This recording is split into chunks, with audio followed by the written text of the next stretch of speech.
उरणचे आमदार महेश बलदी यांच्या बंगल्यावर माथेफिरूचा धिंगाणा. अर्धनग्न अवस्थेत कोयता हातात घेऊन घुसखोरीचा प्रयत्न.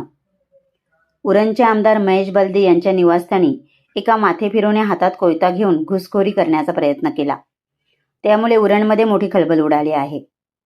पोलिसांच्या सतर्कतेमुळे मोठा अनर्थ टळला. पोलिसांनी या माथेफिरूला ताब्यात घेतले असून गुन्हा दाखल करण्याची प्रक्रिया सुरू आहे.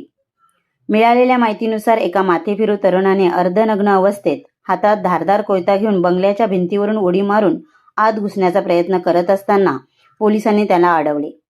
त्यावेळी या माथेफिरूने पोलिसांवर हल्ला करण्याचा प्रयत्न केला. परिस्थितीचे गांभीर्य लक्षात घेऊन पोलिसांनी आरोपीवर झडप घातली व पोलिसांनी त्याच्या हातातील कोयता हिसकावून घेत त्याच्या मुसक्या आवळल्या. या घटनेत कोणीही जखमी झालेला नाही. पकडलेल्या आरोपीचे मानसिक स्थिती ठीक नसल्याचे सर्वत्र बोलले जात आहे. उरण पोलीस पुढील तपास करत आहेत.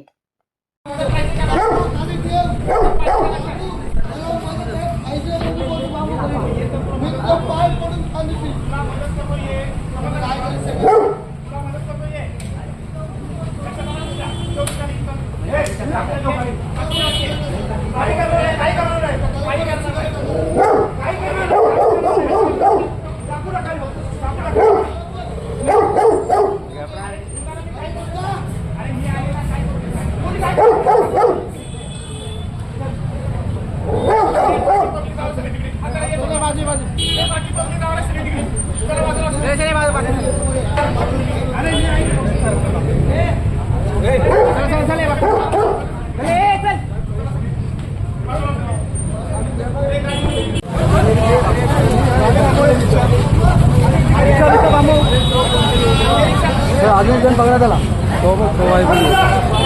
त्याच्या जोडी त्यांनी काय नाही केलं